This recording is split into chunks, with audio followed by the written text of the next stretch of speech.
पशुपालन एवं सहकारिता विभाग के मांग संख्या 1 में जो अनुदान मांग में आज इस सदन में चर्चा हुई है अध्यक्ष महोदय, और इस चर्चा के दौरान कई सारे पक्ष के साथी, विपक्ष के साथियों ने और हमारे वरिष्ठ सदस्यों ने अपना चिंता जताया, अध्यक्ष महोदय अपना सुझाव दिया है, और उन सभी विचारों को हम लोग सम्मान पूर्वक मैं और मेरे विभाग ग्रहण करते हैं अध्यक्ष महोदय, क्योंकि ये लोकतंत्र का खूबसूरती है अध्यक्ष महोदय कि ये जो प्रथा चलता है सदन में जिसमें अनुदान की मांग को रखा जाता है अध्यक्ष महोदय, ये एक तरीके से दर्शाता है कि राज्य के कोष में जनता का अधिकार है और जनता जिनको चुन के भेजती है, चाहे पक्ष हो या विपक्ष हो, उनके माध्यम से कार्यपालिका वोट लेती है, उनकी सहमति लेती है, अनुमति लेती है,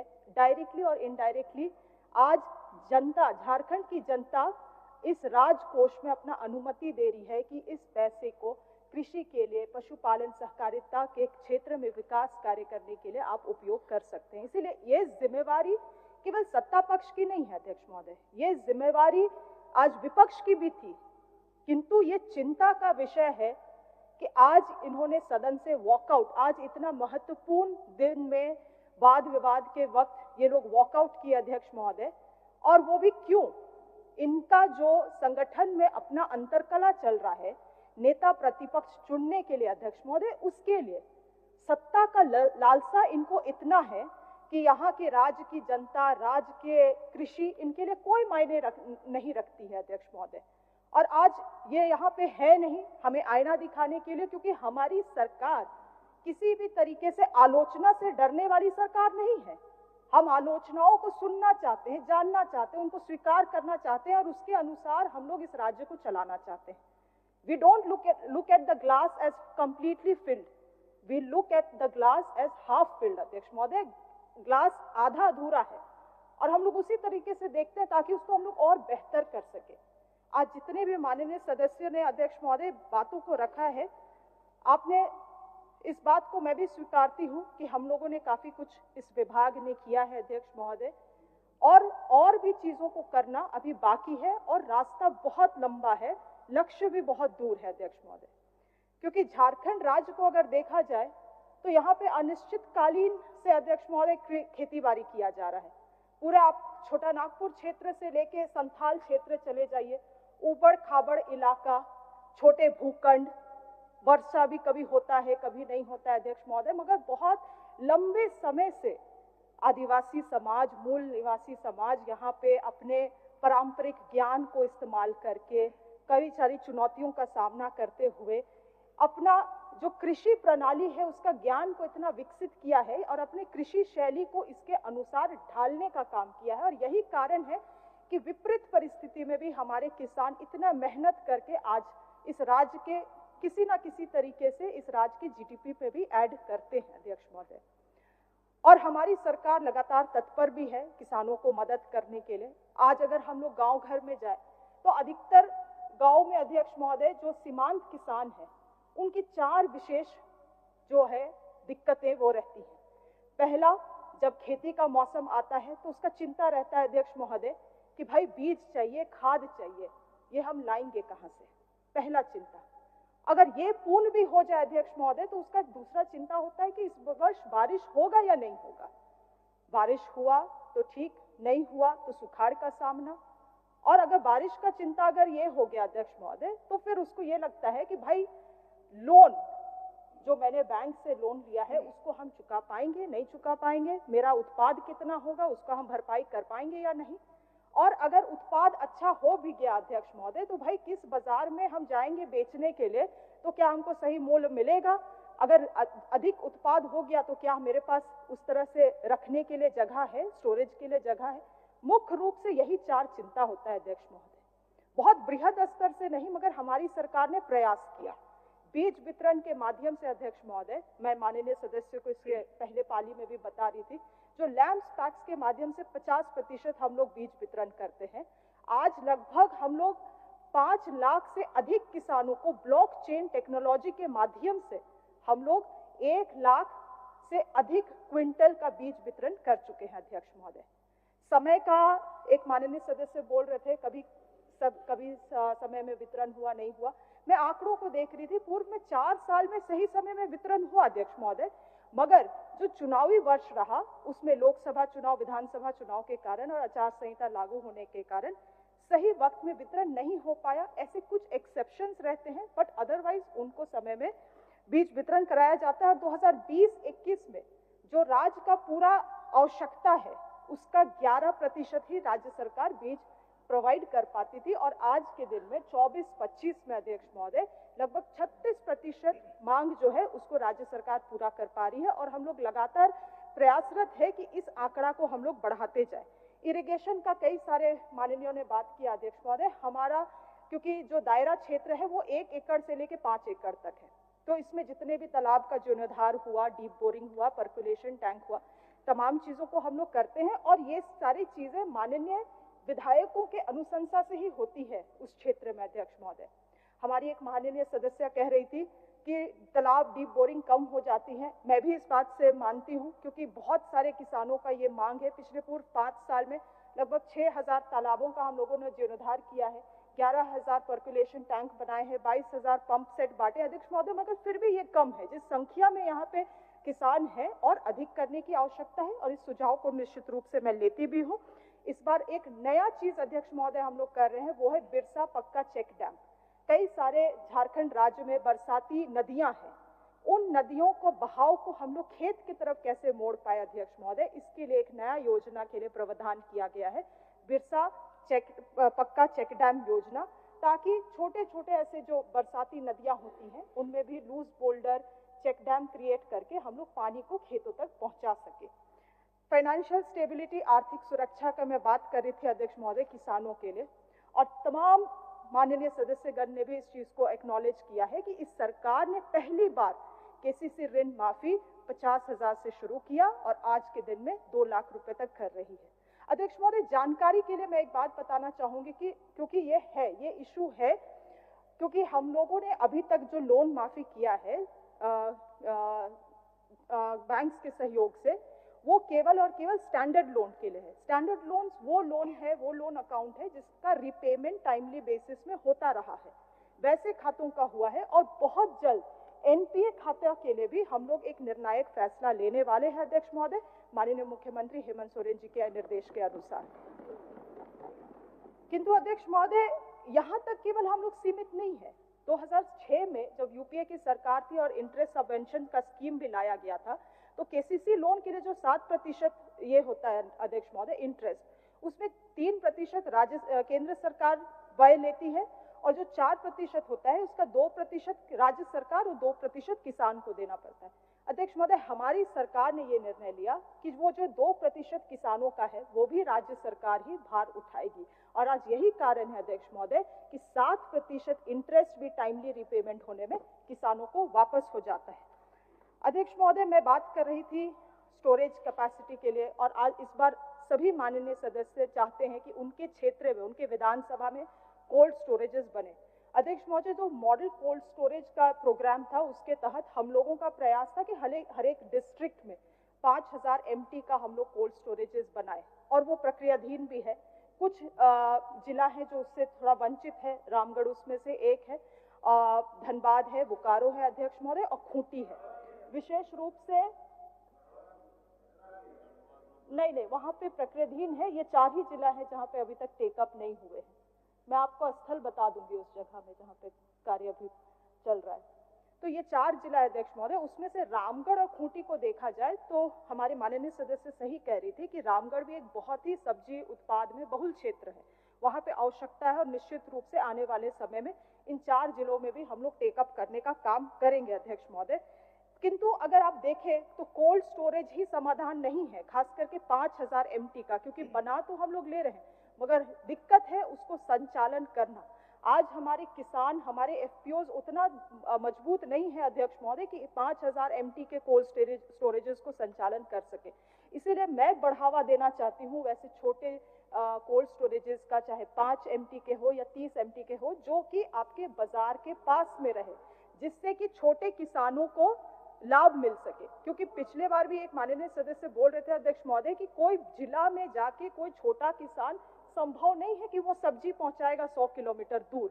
इसीलिए छोटे जो कोल्ड स्टोरेजेस हैं वैसे कोल्ड स्टोरेजेस के लिए भी इस बार के बजट में प्रावधान रखा गया अध्यक्ष महोदय। 2006 के नेशनल कमीशन ऑफ फार्मर्स के रिपोर्ट के अनुसार अध्यक्ष महोदय सबसे स्मॉल लैंड होल्डिंग्स जो होता है वो किसानों के लिए बड़ी चुनौती होती है। छोटा जमीन रहता है, ज्यादा कुछ उसमें वो ना उत्पाद कर पाते हैं और ना तकनीकी चीजों का वो इस्तेमाल कर पाते हैं। हमारे सरकार का प्रयास है अध्यक्ष महोदय कि किसानों को संगठित करके एफपीओ और एसएचजी के माध्यम से हम लोग उनको न केवल मजदूर के रूप में मगर कृषि क्षेत्र में उनको हम लोग कृषि के मालिक के रूप में हम लोग कृषि उद्योग के मालिक के रूप में हम लोग विकसित करें अध्यक्ष महोदय। और इसी प्रयास के तहत माननीय मुख्यमंत्री जी का सपना था कि हर एक जगह पे लगभग 100 मतलब पूरे झारखंड भर में लगभग 100 बिरसा कृषि पाठशाला बनाया जाए। अध्यक्ष महोदय ये इनकी दूरदर्शिता थी क्योंकि ये जानते थे, ये खुद उस तरह के परिवार से आते हैं अध्यक्ष महोदय जहाँ पे पारंपरिक खेती होती है और ये जानते थे कि लोग पारंपरिक जहाँ खेती करते हैं they don't want to experiment. किसान एक्सपेरिमेंट नहीं करना चाहते हैं, प्रयोग नहीं करना चाहते हैं, तो उनके लिए एक ट्रेनिंग ग्राउंड बनाया जाए जहाँ पे इंटीग्रेटेड फार्मिंग समेकित फार्मिंग किया जा सके और लोग उसको देख के वहाँ पे सीखे अध्यक्ष महोदय। और मुझे बतलाने में खुशी हो रही है कि लगभग अभी 50 से अधिक इस तरह से कृषि पाठशालाएं पूरे झारखंड भर में संचालित हो रही हैं और शायद दुमका में कोई क्षेत्र है करो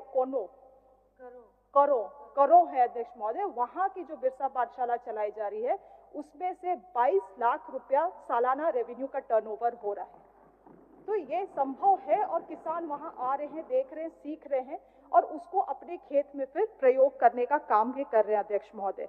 आने वाले समय में हमारे बिरसा एग्रीकल्चर यूनिवर्सिटी हो या कृषि विज्ञान केंद्र हो या आईसीआर हो, ऐसे कृषि संस्थानों का बहुत बड़ा भूमिका रहने वाला है इस राज्य में, क्योंकि शायद हम एक एक तक बीज ना पहुंचा पाए ये किसानों को, मगर एक एक तक वो ज्ञान पहुंचा सकते हैं अध्यक्ष महोदय, जिससे वो और बेहतर कृषि प्रणाली में से जुड़ सकते हैं। और अध्यक्ष महोदय एक छोटा सा एग्जाम्पल देना चाहूंगी, हम में से बहुत कम लोगों को ये मालूम होगा कि पूरे राज्य भर में जो यूरिया का यूटिलाइजेशन होता है, यूरिया का जो उपयोग होता है, वो एनपीके नाइट्रोजन फास्फोरस और पोटेशियम का रेशियो होना चाहिए 2:1:1, मतलब 2 के भाग में 1 के भाग में 1 के भाग में। अध्यक्ष महोदय आप अचंभित होंगे इस बात को जानते हुए कि आज जो एक्चुअल यूटिलाइजेशन हो रहा है वो 29, 17 और 1 है। मतलब इतना ज्यादा केमिकल हो चुका है इस राज्य में अध्यक्ष महोदय, जो कि एक नेचुरली ये राज्य था, ऑर्गेनिक राज्य था, वो सीधे धीरे धीरे किस ओर जा रहा है अध्यक्ष महोदय। और इसीलिए मैं कह रही हूँ कि इन संस्थाओं का बहुत बड़ा भूमिका होने वाला है। हम लोग अभी तक इस लोगों के बीच में, किसानों के बीच में जानकारी उत्पन्न करने के लिए 16 लाख से अधिक सॉइल कार्ड उनको उपलब्ध करा चुके हैं, ताकि किसान भी जाने कि उनका सॉइल का स्वास्थ्य क्या है, क्या चीजों को उनको उपयोग करना चाहिए, और इस दिशा पे भी सरकार काम कर रही है। माननीय सदस्य, वरिष्ठ सदस्य सरयू राय जी कह रहे थे अध्यक्ष महोदय कि कृषि, बहुत सही चीज को उन्होंने नोटिस किया है कि जो कृषि का जो एनुअल ग्रोथ रेट है वो बहुत कांस्टेंट रहा है पूरे देश भर में, 3% से कभी आगे बढ़ा ही नहीं। अदर सर्विसेज को आप देखिएगा तो लगातार उसमें बढ़ोतरी आ रही है अध्यक्ष महोदय। मगर एक बात गौर करने वाली ये है कि मत्स्य पालन में झारखंड राज्य आज 10% ग्रोथ ऐड कर चुका है और पशुपालन में 4% अध्यक्ष महोदय, ये बहुत बड़ा ग्रोथ है। और 2020-21 में जहां पे हम लोग 2 लाख मेट्रिक टन प्रोडक्शन करते थे मत्स्य का, मछली का, आज वही जगह 24-25 में अध्यक्ष महोदय हम लोग 4 लाख से अधिक हम लोग प्रोडक्शन कर रहे हैं अध्यक्ष महोदय। और आज सबसे बेहतरीन चीज है, लोग देश दुनिया में इस बात का चर्चा कर रहे हैं अध्यक्ष महोदय कि हम लोग बंद कोयला खदानों में भी और कोलपिट्स में और केज फार्मिंग के माध्यम से भी हम लोग मत्स्य उत्पादन कर रहे हैं, और ये बहुत बड़ी चर्चा की बात है। केवल मछली उत्पादन तक सीमित नहीं है ये राज्य अध्यक्ष महोदय, आज पूरे 14 जिला, 120 पंचायत, 400 किसान इससे जुड़े हुए हैं पर्ल कल्चर से अध्यक्ष महोदय। और एक एक किसान यहाँ पे लगभग 3 लाख रुपया कमाई कर रहे हैं अध्यक्ष महोदय, ये बहुत बड़ी चीज है। हाल फिलहाल के दिन में अध्यक्ष महोदय टाइम्स ऑफ इंडिया में भी ये बात आया था और मुझे गर्व होता है इस तरह की खबर जब मैं पढ़ती हूँ अध्यक्ष महोदय। एक किसान है, उनका नाम है पूर्ति। उन्होंने कहा है कि लिखा हुआ अध्यक्ष महोदय, Purti he is currently making 15 to 20 lakh annually through pearl culture. Jharkhand का कहानी अध्यक्ष महोदय, एक पूरा फुल पेज स्टोरी दिया गया था इसमें। ये संभावनाएं हैं इस राज्य के कि हम लोग कृषि को केवल नहीं फोकस करते हुए मगर अन्य अलाइड सेक्टर को भी फोकस करते हुए ये राज्य कितना आगे जा सकता है अध्यक्ष महोदय। पशुपालन का जहां तक बात आता है तो हमारा एक बहुत ही फ्लैगशिप योजना है मुख्यमंत्री पशुधन योजना, और अब तक में लगभग 5 वर्ष में अध्यक्ष महोदय 40,000 से अधिक लाभुकों को हम लोग विभिन्न पशुओं का लाभ पहुंचा चुके हैं। और अध्यक्ष महोदय, एक माननीय सदस्य यहाँ कह भी रहे थे कि बड़े कान वाले जो बकरी है वो हमारे यहाँ पे नहीं होती है, ठीक से उत्पाद नहीं होती है उसकी। तो अध्यक्ष महोदय, हम लोगों ने इस तरह से फीडबैक भी लिया है। एक जिला पलामू से भी ये फीडबैक आया था कि वहाँ पे बकरी पालन नहीं होता है, भेड़ पालन होता है। तो वो निर्णय भी हम लोग लिए हैं कि आवश्यकता पड़ेगी तो वैसे जिलों में हम लोग कस्टमाइजेशन भी करने का काम करेंगे पशुओं का अध्यक्ष महोदय। और साथ ही साथ बहुत ही एक बड़ी चीज है अध्यक्ष महोदय इस राज्य में, जो झारखंड मिल्क फेडरेशन अभी काम कर रहा है। आज पूरे राज्य भर में हम लोगों ने एक मिल्क ग्रिड तैयार करने का काम किया है पिछले 5 साल में। और आप देखेंगे तो रांची से लेके संथाल से लेके कोल्हान और उत्तरी छोटा नागपुर तक ये ग्रिड फैला हुआ है अध्यक्ष महोदय।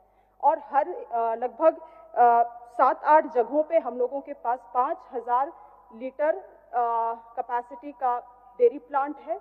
और ये हमारी ही सरकार थी, हमारे माननीय मंत्री थे पूर्व में बादल पत्रलेख जी और पूर्व में दीपिका पांडे जी भी। अध्यक्ष महोदय, हम लोगों ने 1 रुपया से शुरू किया, 1 रुपया प्रति लीटर के दर से हम लोगों ने बोनस देना, प्रोत्साहन राशि देना शुरू किया और आज 5 रुपया प्रति लीटर बोनस दिया जा रहा है अध्यक्ष महोदय।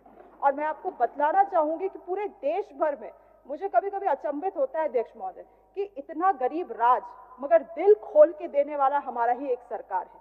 पूरे देश भर में अध्यक्ष महोदय सबसे ऊंचा दर का बोनस हमारी ही सरकार दे रही है दूध उत्पादकों को। और यही कारण है कि 2020 में जहां 1,30,000 लीटर प्रतिदिन उत्पादन होता था, आज वो बढ़ के 2,50,000 लीटर प्रतिदिन का उत्पादन हो रहा है अध्यक्ष महोदय। मेरे खुद क्षेत्र का ये कहानी है। एक महिला से मैंने मिला, सीमा देवी, वो एक गाय से शुरू की अध्यक्ष महोदय, आज उसके पास 10 गाय है और 2 लाख रुपया प्रत्येक दिन वो कमा रही है। तो ये संभव है अध्यक्ष महोदय। इसी दिशा में हमारी सरकार लगातार काम कर रही है। जहां तक सहकारिता का बात है अध्यक्ष महोदय, हमारी ही यूपीए की सरकार थी जो 2011 में 97 अमेंडमेंट के तहत कॉन्स्टिट्यूशनल स्टेटस देने का काम किया अध्यक्ष महोदय सहकारिता को। कहने का मतलब अब किसी भी व्यक्ति को फंडामेंटल राइट है सहकारिता से जुड़ने का। और आने वाले कल में हमारा प्रयास रहेगा कि इस राज्य के एक सदस्यों को सहकारिता से जोड़ते हुए हम लोग स्वरोजगार से उनको जोड़ने का काम करें। और इसके तरफ अध्यक्ष महोदय काम करने के लिए हम लोगों ने 5 एपेक्स सोसाइटीज भी तैयार किए हैं, SIDCO fed, JHASCO fed, JHAMCO fed, veg fed और झास्को फिश अध्यक्ष महोदय। और हाल ही फिलहाल में हम लोगों ने सी पार्क, जो एक सेंट्रल प्रोसेसिंग यूनिट है, सिमिलिया में भी खोला है अध्यक्ष महोदय। और हम चाहेंगे कि आने वाले समय में हमारी सरकार चाहती है कि 1 डिस्ट्रिक्ट 1 प्रोडक्ट मॉडल के तहत हर एक जिला को एक उत्पाद का दर्जा दिया जाए और उस क्षेत्र को, उस जिला को हम लोग साइंटिफिकली उसी तरह से हम लोग विकसित करें। और ये संभव है अध्यक्ष महोदय। आज खूंटी में सबसे ज्यादा महुआ होता है अध्यक्ष महोदय। वो महुआ जो हम लोग चुनते हैं, बिचते हैं, उसमें धूल मिट्टी लग जाता है। उसका जो केमिकल कंटेंट होता है उसको मेंटेन करने के लिए आप उसको धो नहीं सकते अध्यक्ष महोदय। जब धो देंगे तो वो इंडस्ट्रियल क्वालिटी ही मीट नहीं कर पाएगा। मगर ये सब चीजें हमारे लोगों को मालूम नहीं है। इतना महुआ चुनते हैं अध्यक्ष महोदय, जाके किसी के घर पे वो सौंप देते हैं इसीलिए, और इसके इंडस्ट्रियल यूटिलाइजेशन इतना ज़्यादा है, इसके बारे में लोगों को बताना, प्रचार करना, और तोता के हमारे विधायक भी, माननीय विधायक, इस बात का चर्चा भी कर रहे थे कि कैसे हम लोग हाल फिलहाल में एक कार्यशाला का भी आयोजन किए थे, और लगातार ये केवल एक जिला नहीं, हम लोग चाहते हैं कि पूरे बृहद स्तर पे, पूरे राज्य भर में इस मॉडल पे काम हो। अध्यक्ष महोदय, ये मेरे विभाग से संबंधित नहीं है, किंतु मेरे स्टेक होल्डर्स हैं, किसान मेरे स्टेक होल्डर्स हैं, तो मुझे लगता है कि जरूरी है कि इस बात में मैं बोलूं। आज एमएसपी का बहुत बात होता है अध्यक्ष महोदय, लगातार विपक्ष कहती है कि आप लोग ने वादा किया था कि 3200 रुपया देंगे, आज 3200 रुपया आप नहीं दे रहे। अध्यक्ष महोदय, हम लोग जानते हैं कि पूरे देश भर में 22 ऐसे उत्पाद हैं जिसको एमएसपी का दर्जा प्राप्त है, मगर आप देखिएगा अध्यक्ष महोदय, इस गणित को समझना होगा, तो आज 22 उत्पाद ऐसे प्रोक्योरमेंट होता नहीं है। जो धान है और गेहूं है, इसी का अधिकतर प्रोक्योरमेंट होता है। 2023-24 का अगर आप डेटा देखेंगे अध्यक्ष महोदय, तो 40% धान का प्रोक्योरमेंट हुआ है पूरे देश भर में, और 25% प्रोक्योरमेंट हुआ है गेहूं का। तो जो 60% है और इधर बचा 75% अध्यक्ष महोदय, इसका प्रोक्योरमेंट कौन कर पाएगा? ये तो लाजमी है कि ये ओपन मार्केट में बिकता है अध्यक्ष महोदय, और यही कारण है कि पूरे देश भर के जागरूक किसान मांग कर रहे हैं इनकी सरकार से कि एमएसपी को लीगलाइज किया जाए, वो एक कानून बने, ताकि ओपन मार्केट में भी लोग बेबस हो उस एमएसपी के दर पे चावल और धान और गेहूं खरीदने के लिए अध्यक्ष महोदय। मगर ये सरासर उस चीज को आज तक नकार के बैठे हुए हैं। एमएसपी भी कैसे कैलकुलेट की जा रही है उसको भी हम लोग जान रहे हैं अध्यक्ष महोदय। तो मैं हमेशा इस बात को कहती हूँ अध्यक्ष महोदय कि माई बाप की सरकार इनकी है, मगर ये सारा आसरा हमसे ही करते हैं अध्यक्ष महोदय।